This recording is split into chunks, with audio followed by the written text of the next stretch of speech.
16절부터 24절까지 제가 한 절, 여러분이 한 절, 24절은 다 함께 읽겠습니다.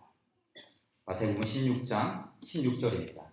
시몬 베드로가 대답하여 이르되 주는 그리스도시요 살아계신 하나님의 아들이시니이다. 그래서 대답하여 이르시되 가룟아 시몬아 네가 복이로다.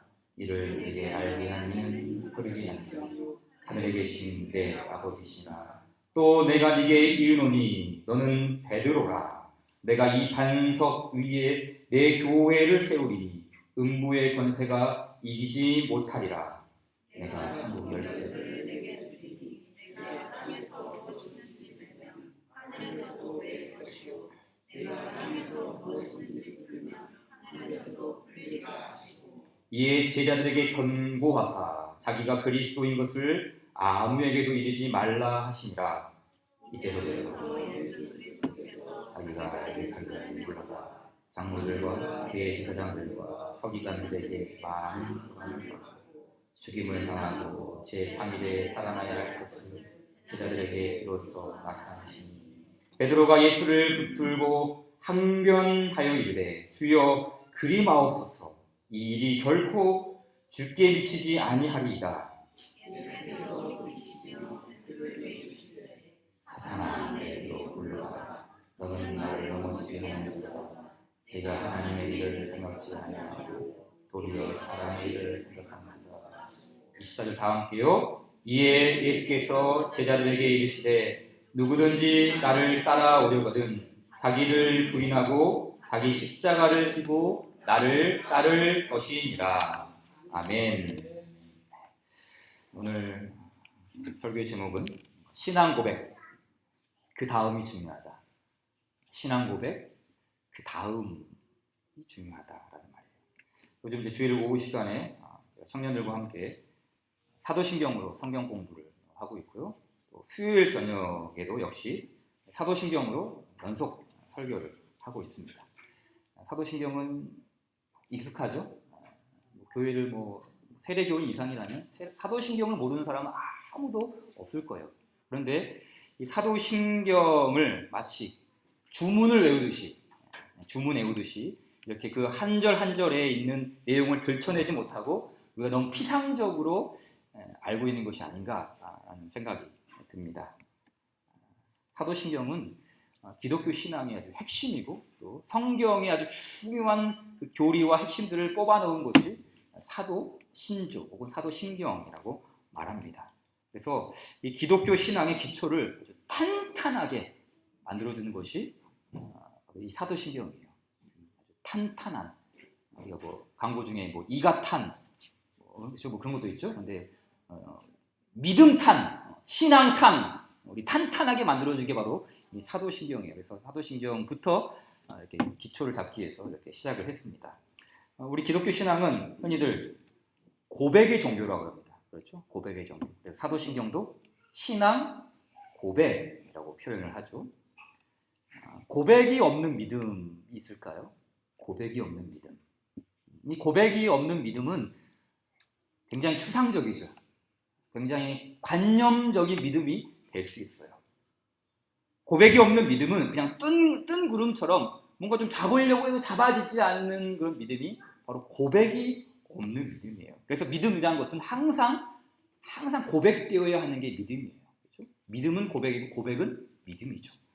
우리가 잘 아는 말씀이죠. 로마서 10장 9절 말씀에 네가 만일 네 입으로 예수를 주로 시인하며, 이 시인하다라는 말이 뭐죠? 고백하다는 말이죠. 고백이죠. 시인하며 또 하나님께서 그를 죽은 자 가운데서 살리신 것을 네 마음에 믿으면 구원을 받으리라 했어요. 그 밑에 있는 말씀 10절 말씀이죠. 같이 한번 읽을까요? 시작. 사람이 마음으로 믿어 의에 이르고 입으로 시인하여 구원에 이르느니라. 시인하는 것, 고백입니다. 이 고백을 통해서 우리가 구원받은 것을 확신할 수가 있는 것이죠. 또 요한일서 4장 15절에도 누구든지 예수를 하나님의 아들이라 시인하면 하나님이 그의 안에 거하시고 그도 하나님 안에 거합니다. 하나님과 우리가 하나가 되는 거예요. 어떨 때 그게 가능하다고요? 예수 그리스도를 하나님의 아들로 시인하는 고백이죠. 신앙 고백이라고 말하는 것이죠. 고백입니다. 기독교 신앙은 반드시 고백되어야 해요. 예수님도 말씀하셨죠. 누구든지 사람 앞에서 나를 시인하면, 고백하면 나도 하늘에 계신 내 아버지 앞에서 그를 시인할 것이다, 고백할 것이다 라고 했어요. 우리의 신자됨에, 우리의 교인됨에, 우리의 성도됨의 출발은 항상 고백이에요. 고백, 시인하는 것이죠. 그래서 신앙 고백은 반드시 개인적이어야 돼요.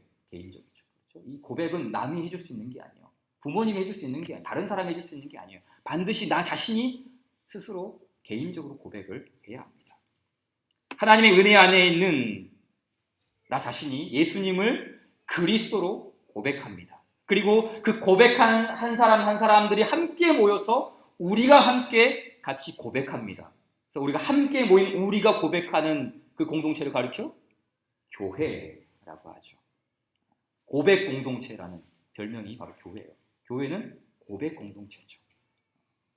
그 올바른 고백 위에, 올곧은 고백 위에 교회가 아름답게 세워지게 됩니다. 우리가 잘 아는 본문 말씀, 베드로의 신앙 고백을 다 아시죠?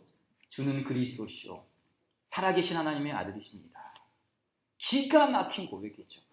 예수님의 칭찬이 듬뿍 쏟아질 만큼 명확하고 분명하고 하나님께 기쁨이 되는 고백이었어요. 하지만 그 다음이 문제입니다. 고백까지는 좋았어요. 그 이후에 문제가 생깁니다. 어떤 문제입니까? 베드로의 신앙 고백이 한순간에 확 무너져버리는 일이 발생하고 말죠. 21절 말씀 보니까 이때로부터 예수 그리스도께서 자기가 예루살렘에 올라가 장로들과 대제사장들과 서기관들에게 많은 고난을 받고 죽임을 당하고 제3일에 살아나야 할 것을 제자들에게 비로소 나타내시니 라고 했어요. 베드로의 고백 이후에 그 베드로의 주는 그리스도시요 살아계신 하나님의 아들이시나이다 이 말을 하고 예수님 칭찬하시죠. 시몬아 네가 복이 있다. 이거 네가 안 게 아니라 하나님의 아버지께서 알려주신 것이다. 그리고 나서 비로소 이때부터 예수님께서 많은 고난을 받고 죽임을 당하고 살아날 것을 말씀하셨어요. 십자가와 부활을 의미하는 것이죠. 그때 베드로가 뭐라고 합니까? 22절 말씀에 베드로가 예수를 붙들고 항변하여 이르되 주여 그리마옵소서 이 일이 결코 죽기 미치지 아니하리이다. 베드로가 예수님을 붙잡고 무엇을 했습니까? 우리말로는 항변하다라고 했죠. 근데 이 항변하다라는 말은 대들다 혹은 말대꾸하다 이 정도가 아니라 이 항변하다라는 원문의 뜻은 책망하다, 꾸짖다, 경고하다라는 그런 의미가 있어요.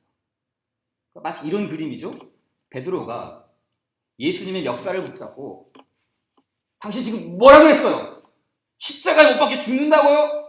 절대 그럴 수 없습니다. 안 돼요, 안 돼. 내 눈에 흙이 들어가기까지는 절대 그럴 수 없습니다. 예수님 마치 내동댕이 쳐버리는 그런 모습을 보여주고 있는 것이죠. 조금 더 쉽게 말해볼까요? 지금 베드로는 예수님을 시인하고 있는 것이 아니라 예수님을 뭐하고 있어요? 부인하고 있는 거예요. 그렇죠? 예수님이 십자가에 못 박혀 죽어서는 안 된다는 거예요. 그 못 박혀 죽는 예수님을 나는 따르지 않겠다. 부인하고 있는 거예요. 아니 방금 전까지 칭찬받았잖아요. 방금 전까지 넌 복이 있도다 이런 말씀 들었잖아요. 그 신앙 고백 위에 교회가 세워진다고 했잖아요. 근데 베드로는 순식간에 천국을 경험하고 지옥을 경험했던 사람이에요. 하늘 높이 솟아올랐다가 저 땅속 깊은 곳으로 추락하고 말았어요. 여러분, 베드로가 놓친 것이 뭡니까? 신앙 고백 그 이유가 아닌가요? 베드로가 잃어버린 게 뭡니까? 신앙 고백 그 다음의 문제가 아닌가요? 신앙 고백까지는 좋았지만 신앙 고백 그 이후를 실패하고 말았어요. 그 앞에 있는 전자의 신앙 고백이 마음과 입술의 신앙 고백이라면 뒤에 나오는 그 후자의 신앙 고백은 삶과 행동의 신앙 고백이라고 할 수 있어요. 입으로 시인하는 베드로의 고백은 성공적이었습니다. 하지만 삶으로 시인하는 베드로의 고백은 성공적이지 못했어요. 그 이유가 뭐 때문입니까? 베드로의 오해 때문입니다. 그는 그리스도가 무엇을 하는 사람인지 오해했어요. 그리스도가 무슨 일을 하는 사람인지 몰랐어요. 여러분, 그리스도가 무엇이죠? 그리스도. 우리가 잘 아는 대로 이 그리스도라는 말은 기름 부음을 받은 자라는 그런 뜻이 있죠. 그리스도, 기름 부음을 받은 자. 구약에서는 그리스도를 메시아라고 말을 하죠. 앞으로 우리가 이제 사도신경을 공부하게 될 분들은 알겠지만 사도신경에 예수님에 대한 항목들이 나와요. 그러니까 사도신경은 세 개의 큰 구조도 있죠. 성부 하나님, 성자 하나님, 성령 하나님, 이렇게 큰 세 개의 구조가 있는데 첫 번째는 성부 하나님에 관련된 항목이죠. 전능하사 천지를 만드신 하나님 아버지를 내가 믿사오며, 그다음 두 번째는 예수님에 대한 항목이 나오는데 예수님에 대한 항목이 어떻게 시작하죠? 그 외아들 우리 주 예수 그리스도를 믿사오니. 우리 주 예수님을 믿습니다가 아니에요. 그렇죠? 우리 주 예수 그리스도를 믿사오니 라고 분명히 사도신경은 명확하게 설명을 하죠. 그러니까 예수님이 그리스도라고 이렇게 이야기를 하는 거예요. 여러분, 이 그리스도라는 말이 어떻게 좀 의미가 있는가? 이 그리스도의 직분은 이제 세 개로 나눠집니다. 특별히 우리가 다 아는 구약의 이 세 가지 직분이죠. 첫 번째는 이 기름 부음을 받는 자는 선지자가 기름 부음을 받죠. 그리고 두 번째는 제사장이고요. 그리고 마지막은 어떤 사람이 기름 부음을 받죠? 왕이죠, 왕. 그렇죠? 이 세 가지 직분을 가진 사람이 선지자, 제사장, 왕의 이 기름 부음을 받습니다. 이게 구약 성경에 나오는 기름 부음의 의미입니다. 다시 말해 예수님이 그리스도 기름 부음을 받은 자라는 이 말의 의미는 어떤 뜻이죠? 예수님은 우리에게 하나님의 말씀을 대언하고 가르쳐 주시는 선지자이시다. 예수님은 우리가 하나님께 나아갈 수 있도록 길을 열어주시고 그 자신이 친히 제물이 되어주시는 참된 제사장이다. 예수님은 하나님의 백성들을 다스리시고 통치하시는 기름 부음을 받은 왕이시다라는 이 말의 뜻이, 그리스도라는 말의 뜻이 이 세 가지 안에 다 들어가 있는 거예요. 그래서 예수님이 그리스도다라는 이 말은 예수님은 선지자이시다, 예수님은 제사장이시다, 예수님은 왕이시다라는 그런 의미가 담겨 있어요. 그런데 베드로의 오해는 이러한 왕이, 이러한 제사장이, 이러한 선지자가 죽임을 당한다는 거예요. 죽는다는 거예요. 이게 도무지 이해가 안 되는 거예요. 이때로부터 예수 그리스도께서, 그거는 이 예수가 그리스도라는 말을 마태가 이 16장 21절에서 처음 사용해요. 물론 그 전에 그리스도라는 말이 나오는데 예수가 그리스도라는 말이 여기에 처음 나와요. 그러니까 예수가 그리스도인데 그분이 고난을 받고 죽임을 당한다라는 이 말. 이해가 안 돼요. 오해가 되는 거예요. 이 베드로에게 있어서는. 베드로가 가지고 있었던 생각은 이런 것이죠. 그리스도는 정복당하는 분이 아니라 정복하는 용맹한 군사여야 돼요. 그리스도는 십자가에 매달리는 분이 아니라 십자가를 부러뜨리는 권세자가 되어야 돼요. 그리스도는 벌거벗겨지는 분이 아니라 왕의 옷을 입고 황제로 등극해야 할 왕이 그리스도예요. 이게 베드로가 가지고 있었던 생각이었어요. 베드로뿐만이 아니죠. 그 당시에 예수님의 제자들, 베드로를 위시한 예수님의 제자들과 다른 모든 사람들도 그리스도에 대해서 오해했어요. 마태복음 20장 20절 이하의 말씀 보니까 이런 말이 나오죠. 그때에 세베대의 아들의 어머니가 그 아들들을 데리고 예수께 와서 절하며 무엇을 구하니? 예수께서 이르시되 무엇을 원하느냐? 이르되 나의 이 두 아들을 주의 나라에 하나는 주의 우편에 하나는 주의 좌편에 앉게 하소서. 2000년 전에도 치맛바람이 있었어요. 엄마들의 치맛바람 무섭죠. 선생님한테 가서 부탁하는 거예요. 우리 아들들 좀 키워주십시오. 그런데 이 세베대의 아들의 어머니가 오해한 게 뭡니까? 예수님을 십자가에 못 박아 죽어야 하는 그런 그리스도로 이해한 게 아니라 새로운 왕권을 창출하는, 새로운 정치 지도자가 되는 그런 정치적인 그리스도, 정치적인 메시아로 오해한 것이죠. 그래서 예수님이 나중에 높은 자리에 올라가면 좀 좋은 자리 하나 주십시오. 이런 오해가 있었던 것이죠. 그래서 예수님이 다시 마태복음 16장에 들어와서 이런 오해를 하고 있는 베드로에게 하셨던 이야기가 뭡니까? 16장 23절에 네가 하나님의 일을 생각하지 아니하고 도리어 어떤 일을 생각해요? 사람의 일을 생각하는 거다. 대조가 되죠. 하나님의 일이 있고 사람의 일이 있어요. 예수님께서 그리스도가 되시고 그 그리스도께서 십자가에 못 박혀 죽으시고 부활하셔서 하나님의 구원을 이루시는 것은 하나님의 일이에요. 그러나 사람의 일, 오해죠. 오해. 지금 오해하고 있는 거예요. 인간적인 생각이죠.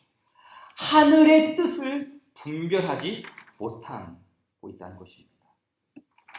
뿐만 아니라 18절에서 베드로가 칭찬을 받고 원래는 시몬 베드로, 시몬이죠. 시몬, 게바죠. 그런데 그 게바를 향해서 너는 베드로라라는 이름을 또 이렇게 별칭을 지어주시죠. 베드로, 너는 반석이다. 베드로다! 라고 이렇게 하셨어요. 반석 위에 내 교회를 세우겠다. 음부의 권세도 이기지 못하리라. 아주 좋은 말씀 많이 하셨죠. 그런데 23절에서는 너는 나를 넘어지게 하는 자로다. 나를 넘어지게 한다라는 말은 너는 나를 걸려 넘어지게 하는 걸림돌이다. 18절에서 너는 반석이다. 베드로다. 든든한 반석이다. 그랬는데 갑자기 순식간에 너는 걸려 넘어지게 하는 걸림돌이다. 베드로의 신앙이 반석에서 걸림돌이 되고 말았어요. 세우는 인생이 아니라 넘어지는 인생이 되고 말입니다. 얼마 후에 실제로 베드로가 어떻게 됩니까?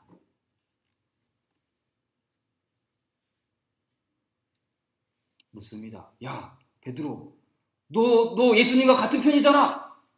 무슨 소리야? 나 같은 편 아니야. 분명히 내가 너 같이 있는 거 봤다고. 무슨 소리 하는 거야? 나 저 예수를 저주한다고.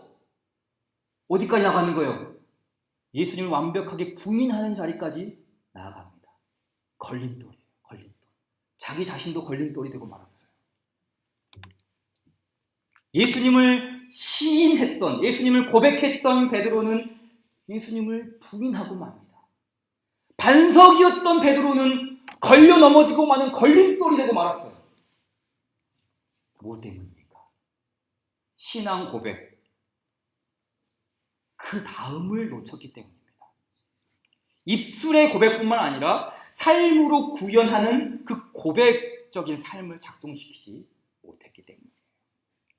그래서 신앙 고백, 그 다음이 중요해요. 신앙 고백도 중요하지만 신앙 고백 그 다음, 이게 얼마나 중요한지 몰라요. 진실된 입술의 고백뿐만 아니라 진실된 삶으로 신앙이 고백되어야 합니다. 저는 그 일을 이루기 위해서 오늘 여러분과 함께 세 가지를 함께 나누도록 하겠습니다. 자, 첫째로 우리의 신앙 속에 이 신앙 고백 그 다음의 삶이 구현되기 위해서는 방향 설정을 항상 점검해야 됩니다. 방향 설정. 나는 지금 제대로 가고 있는가? 내가 가고 있는 이 길이 신앙 고백의 길인가? 이 질문을 던져야 돼요. 오늘 본문 말씀에 16장 24절을 보십시오. 자, 우리 같이 읽겠습니다. 시작. 이에 예수께서 제자들에게 이르시되 누구든지 나를 따라오려거든, 여기서 잠깐, 누구든지 나를 따라오려거든, 따라온다. 예수님을 따라가는 겁니다. 방향 설정이에요. 방향 설정. 그렇죠? 예수님을 따라가는 것. 어느 방향으로 가고 있는가? 자, 그런데 그 방향은 정확히 어디를 향합니까? 십자가죠, 십자가. 그렇죠? 자기를 부인하고 자기 십자가를 지고 나를 따를 것이니라. 다시 말해 이 신앙 고백의 방향은 그저 입술로만 시인하는 정도가 아니라 제자도라는, 제자의 길이라는 분명한 방향이 있어야 된다. 분명한 방향. 베드로가 놓친 것이 바로 이 부분이 아닌가요? 예수님을 시인하기는 했지만 자기를 부인하는 것을 놓치고 말았어요. 예수님을 따라간다고는 했지만 참 제자의 길, 참 제자도 이 길을 놓치고 만 것이죠. 방향 감각을 상실해버린 거예요. 여러분, 우리는 신앙 고백 그 이후에 어디로 가고 있습니까? 우리의 방향은 지금 어디를 향하고 있습니까? 제자도입니까? 십자가의 길입니까? 혹 베드로처럼 걸려 지금 넘어지는 길로, 이쪽 길로 가면 자꾸 넘어질 수밖에 없는 그 길인데 그 길로 자꾸 막 빠지고 있지는 않습니까? 이 부분을 점검하셔야 돼요. 이 부분을. 베드로 보세요. 아까 봤잖아요. 처음에는 예수님을 시인했어요. 예수님을 고백했어요. 칭찬받았지요. 올바른 신앙 고백, 주는 그리스도시요 살아계신 하나님의 아들입니다. 올바른 고백이었어요. 그러나 그 다음에 있을 제자도의 방향을 잃어버립니다. 헤매고 있어요. 그 방향을 찾지 못해요. 어디로 가고 있는지 자신이 점검을 받지 못합니다. 그리고 마태복음 26장에 와서는 예수님을 부인하는 단계로 추락하고 맙니다. 입술로는 시인했으나 삶으로 부인하자 다시 입술로 부인하고 만 거예요. 점검하셔야 돼요. 내가 가고 있는 길이, 이 길이 제자도의 길인가? 내가 가고 있는 이 길이 신앙 고백의 참된 길인가? 이게 첫 번째 우리가 점검해야 돼요. 두 번째는 우리가 신앙 고백 그 다음의 삶이 구현되기 위해서는 타이밍, 시간 설정을 잘 점검하셔야 됩니다. 타이밍이 문제예요. 나는 지금 타이밍을 제대로 맞추고 있는가? 다시 말해 예수님의 그 부르심 앞에 내가 아멘으로 타이밍을 맞추고 있는가? 이 질문을 하셔야 됩니다. 그러면 어떻게 보면 우리 삶 속에서 가장 중요한 것이 타이밍이 아닐까 싶어요. 타이밍. 시간 싸움이죠. 타이밍이 굉장히 중요하죠. 무엇이든지 다 때가 있는 법이에요. 때가 있는 법이죠. 텃밭을 일구고 씨를 뿌리는 사람들은 지금이 가장 적기입니다. 가장 좋은 타이밍이에요. 생각해 보세요. 겨울에 땅을 일구는 사람도 있습니까? 가을에 모내기 하는 사람이 있나요? 무엇이든지 타이밍이 중요해요. 타이밍. 때가 있어요. 때가. 지금 와서 이제 생각해 보면 제가 결혼에 올인할 수 있었던 이유는 타이밍이 기가 막혔기 때문에. 타이밍이. 제가 준원이 엄마를 만나기 전에 다 알아요. 몇몇 자매들을 또 만난 적이 있어요. 여러 자매들 좀 사귀었어요. 물론 전체적인 큰 그림은 하나님의 계획 안에 있겠지만 제가 다른 여자들과 어긋났던 이유는 생각해 보니까 타이밍을 못 맞췄기 때문에. 타이밍. 이게 무슨 말인가 하면 어떤 자매는 너무 오랫동안 교제했어요. 한 5년, 6년 정도 교제를 했어요. 근데 너무 오랫동안 사귀다 보니까 이 자매가 나에 대한 실체를 완전히 파악하고 말았어요. 아, 이재욱이라는 사람이 이런 사람이구나. 프로포즈를 했어요. 난 당신이랑 못 살아. 네. 나라는 사람은 너무 잘 알기 때문에, 너무 나를 잘 알기 때문에 거절한 거예요. 깨지고 말았어요. 근데 지금의 아내와는 가장 그 사랑의 절정에 이르렀을 때, 소위 말해 콩깍지가 씌었다 그러나요? 네. 그러니까 바꿔 말해 이재욱이라는 이 사람에 대해서 완전히 그걸 나를 밝히지 않고 조금 숨겨놓고 나에 대해서 완전히 모를 때 이렇게 내가 그 타이밍에 나를 완전히 드러내지 않고 조금 숨겨놨을 때 그 타이밍에 했을 때 결혼에 성공할 수 있었어요. 그게 바로 성공의 비결이죠. 타이밍이 중요하죠. 감리교회 그 목사님 중에 김병삼이라는 목사님 계세요. 분당 만나교회 신임하신 목사님인데 저는 장로교회 목사지만 저는 감리교회 목사님을 통해서 참 많은 인사이트를 배우고 많은 내용들을 배웁니다. 근데 그 목사님이 성도들에게 듣기에는 좀 불편한 이야기를 하셨어요. 어떤 이야기를 했냐면, 해마다 우리가 연초가 되면은 교회에서 이렇게 봉사할 수 있도록 사람들에게 임명하지 않습니까?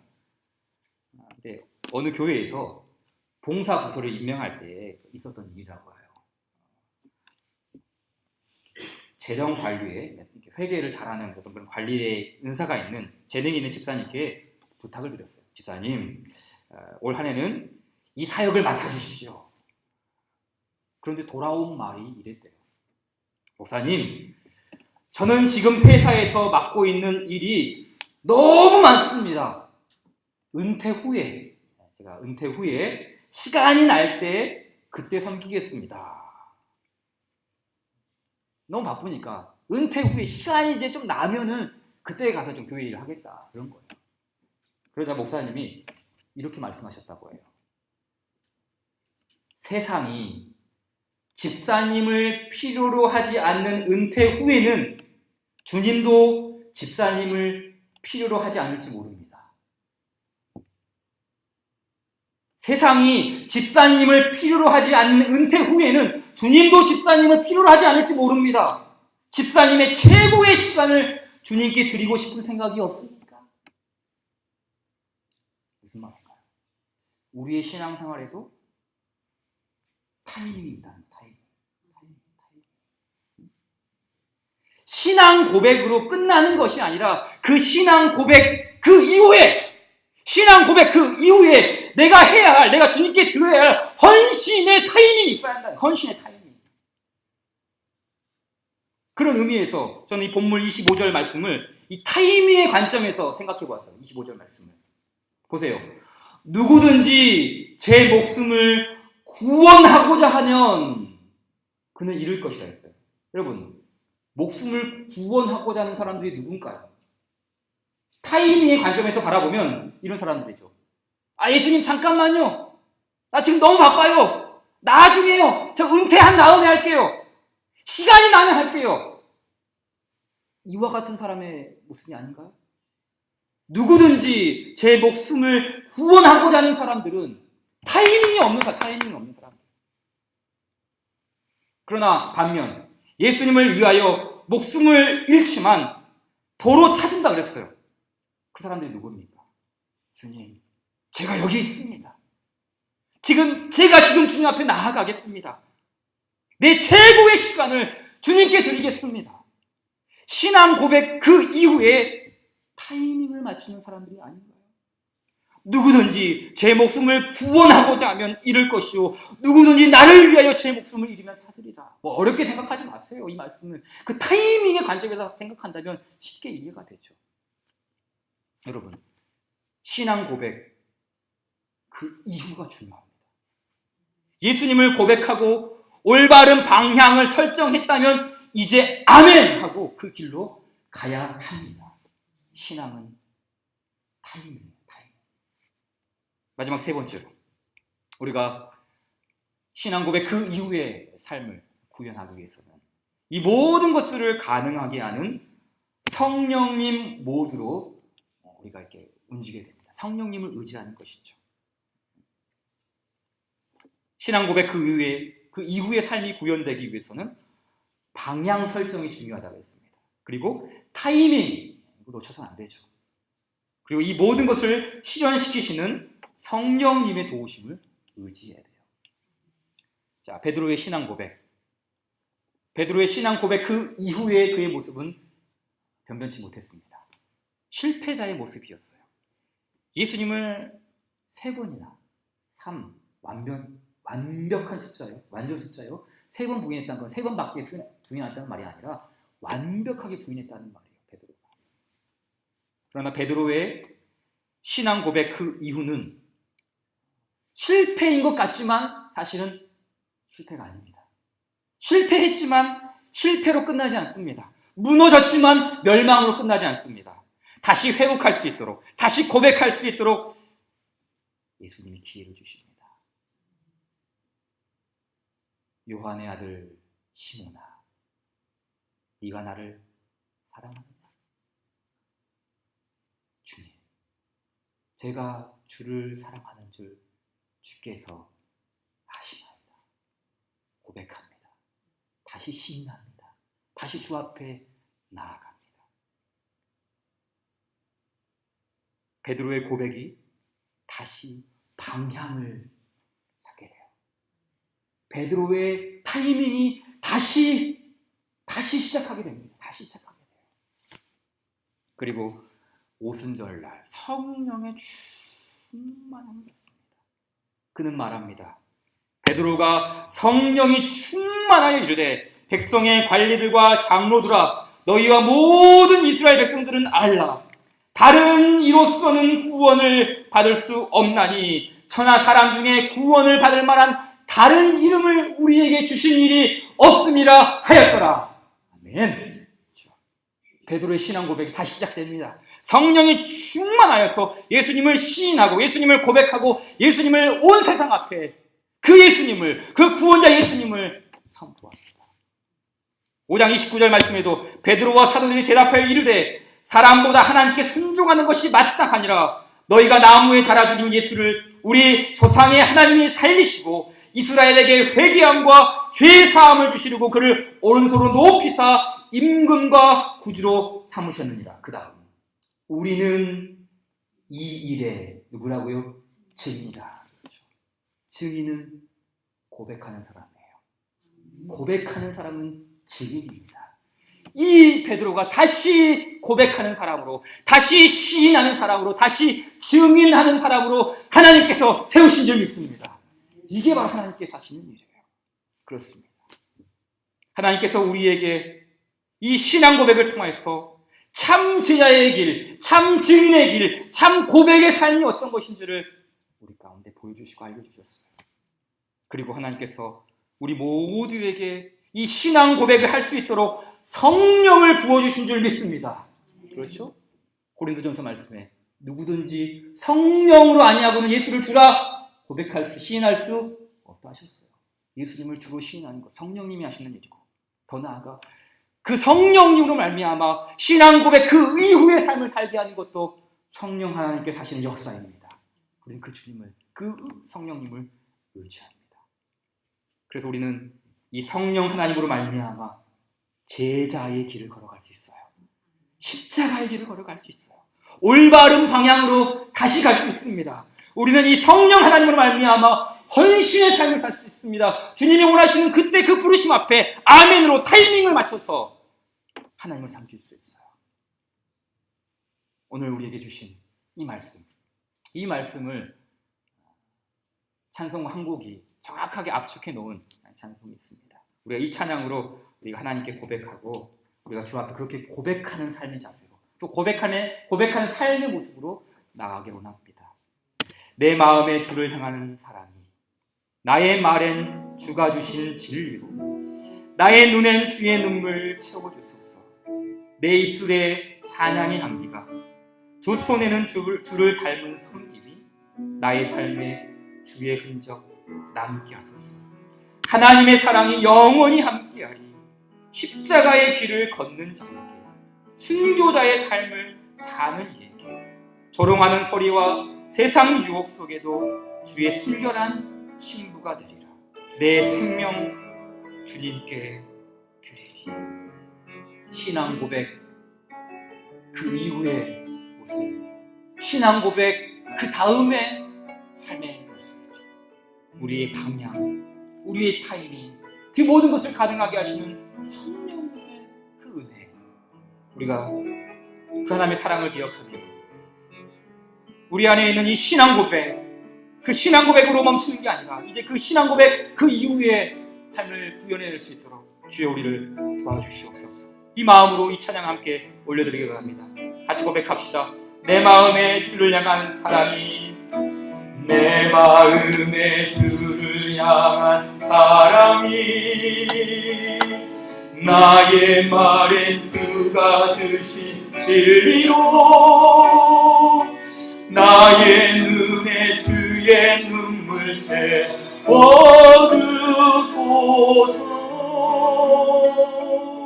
내 입술에 찬양의 향기가 내 입술에 찬양의 찬양의 향기가 두 손에는 주를 닮은 섬김이 나의 삶의 주의 흔적 나게 하소서. 하나님의 사랑이 영원히 하리. 하나님의 사랑이 영원히 함께하리. 십자가의 길을 걷는 자에게, 순교자의 삶을 사는 이에게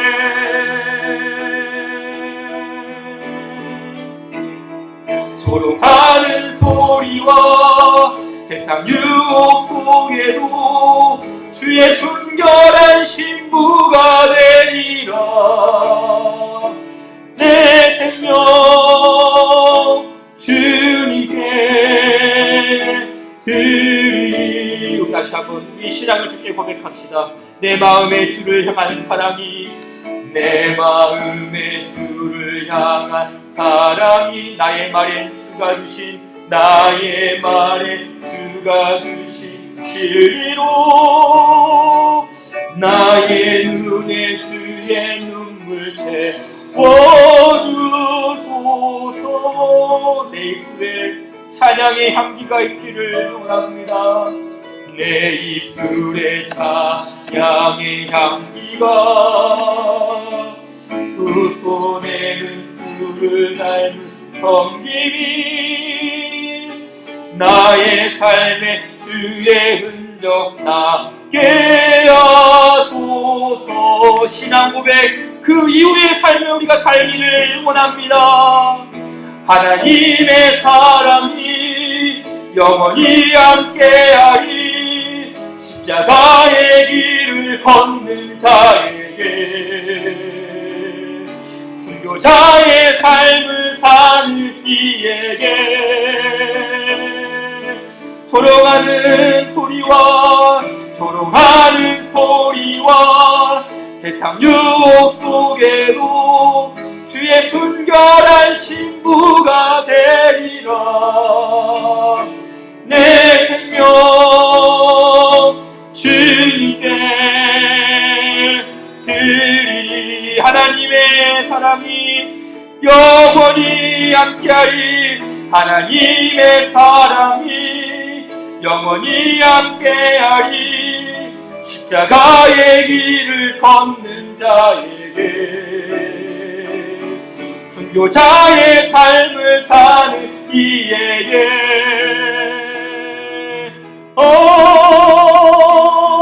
조롱하는 소리와 세상 유혹 속에도 주의 순결한 신부가 되리라.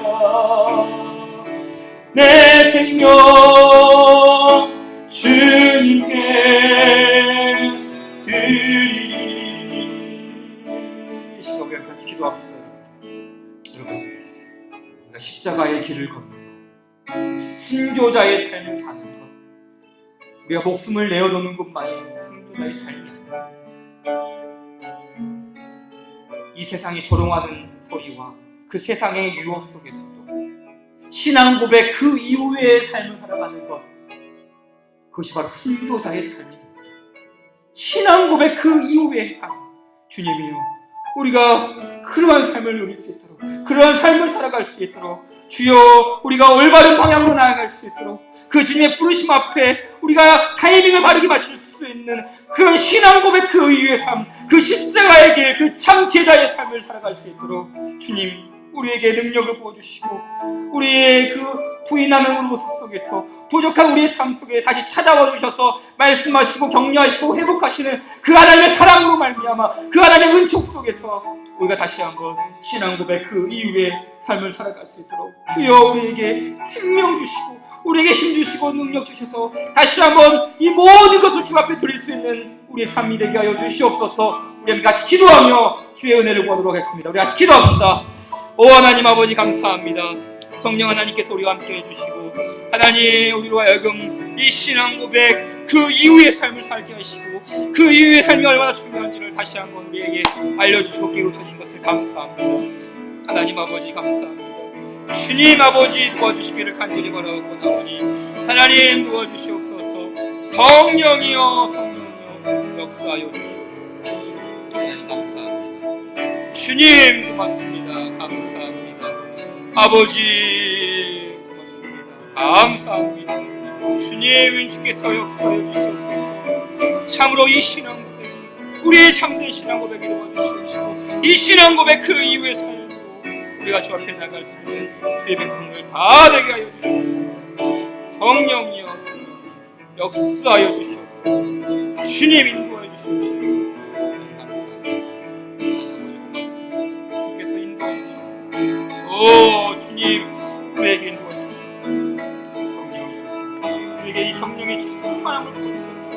다시 한번 그 믿음의 고백 위에 다시 한번 그 십자가의 고백 위에 역사하시옵소서. 주님 우리를 인도하시고 성령님 역사하시옵소서.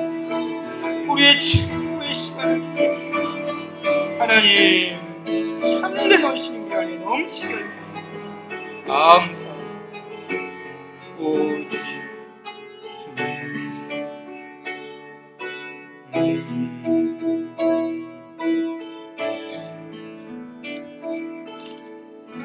살아계신 하나님 아버지 감사합니다. 주님께서 우리 가운데 성령을 물붓듯이 부어주시고 우리로 하여금 성령의 충만함으로 말미암아 예수 그리스도를 주라 고백하며 그 예수님을 나의 하나님으로 나의 임금으로 고백하며 참된 신앙 가운데 살아가게 하신 것을 감사드리옵나이다. 이 모든 그 은혜를 우리가 신앙 고백으로 멈추지 아니하고 우리 모든 삶의 환경 속에서 하나님 올바른 제자도의 길을 걸어가며 올바른 헌신의 삶을 살아가며 더욱더 신앙 고백 그 이후의 삶을 누리는 복된 하나님의 사람을 될 수 있도록 주여 우리를 붙드시고 우리를 인도하여 주시옵소서. 주께서 바로 그 고백 위에 주의 몸된 교회를 든든하게 세워가실 줄 믿습니다. 주님이여 우리로 하여금 바로 이 신앙 고백 바로 그 아름다운 고백 위에 우리가 참된 복과 참된 행복을 누리고 아버지 하나님으로부터 받는 모든 풍성한 은혜와 축복 가운데에 하나님을 경외하며 하나님을 사랑하며 하나님과의 아름다운 교제 안에서 아름다운 복된 삶을 영위할 수 있도록 주께서 우리에게 은혜 위에 은혜를 부어 주시옵소서. 오늘도 살아계신 하나님께서 우리 한 가정 한 가정 우리 한 사람 한 사람 모두를 아름답게 살펴주시고 어떤 일을 만나든지 어떠한 상황 속에서도 우리가 아버지 되시는 그 하나님 믿고 의지하면서 그 도우시는 우리 주님의 인도하심을 받아 성령 안에서 승리하며 살아갈 수 있는 우리 모든 성도들 다 될 수 있도록 주께서 역사하여 주시옵소서. 보좌 되시는 우리 주 예수님의 이름 받들어 감사하며 기도드리옵나이다. 아멘. 네, 교회 소식까지 알려드리도록 하겠습니다. 전에 이야기했듯이 이번 주는 고난 주간입니다. 우리가 예수님의 고난과 또 부활의 영광을 기억하면서 다음 주일 부활주일날을 아름답게 맞는 그런 시간이 되기를 원합니다. 다음 주일에는 11시에 온 주일학교 어린이들도 함께 유치분 제외하고요. 함께 모여서 낮예배 11시에 같이 예배드립니다. 학습들의 문답자는 10시 40분까지 오경실로 모여주시기 바랍니다. 시험 보시는 거 아시죠? 시현 형제? 네, 시험 봅니다. 네, 시험 봅니다. 네. 그리고 전도 모임이 매주 화요일 오후 2시로 진행이 되었습니다. 남전도회 모임 이번 토요일 오후 8시 장로님 댁에서 있습니다. 또 다른 광고는 제가 설교 시간에 잠깐 이야기했는데 우리 청년들 사도신경 공부하고 있고 또 주일날에는 조금 더 그 수준을 높여가지고 사도신경도 설교를 하고 있는데요. 같이 공부하고 또 같이 하면서 느끼는 것은 정말 배워야 되겠다라는 우리가 알아야 되겠다는 그런 마음이 있었어요. 저도 뭐 목사가 된 지 벌써 꽤 오래됐는데 사도신경에 대해서 너무 몰랐어요. 최근에 얼마 전에 공부를 하면서 이 사도신경이 얼마나 중요한지 이제야 깨달아서 이제 교회를 통해서 여러분과 함께 나누게 되었는데 그래서 같이 공부할 수 있도록 오십시오. 청년부 공부할 때 오실 수 있는 분들 나이가 많다고 청년이 아니라고 돌려보낼까요? 네, 물론 이제 우리 어른들은 언약 공부하니까 언약 공부하고 또 연결이 됩니다. 그래서 또 주일날은 또 공부하시고 또 수요일날 저녁에 오셔서 사도신경 공부하면은 우리의 신앙과 또 신앙 고백에 대해서 참 아름다운 것들을 배우게 됩니다. 같이 배우십시오. 우리 청년들은 주일 오후에도 사도신경 공부하고 수요일 날도 와가지고 더 깊은 또 이렇게 하는 분들도 있어요. 그래서 여러분들이 같이 참여하면 참 좋을 것 같습니다. 자, 우리 예수님께서 가르치는 기도로 예배를 마치고 돌아가도록 하겠습니다. 하늘에 계신 우리 아버지여, 이름이 거룩히 여김을 받으시오며 나라의 임하옵시며 뜻이 하늘에서 이룬 것 같이 땅에서도 이루어지이다. 오늘날 우리에게 일용할 양식을 주옵시고 우리가 우리에게 죄 지은 자를 사하여 준 것 같이 우리 죄를 사하여 주옵시고 우리를 시험에 들게 하지 마옵시고 다만 악에서 구하옵소서. 대개 나라와 권세와 영광이 아버지께 영원히 있사옵나이다. 아멘.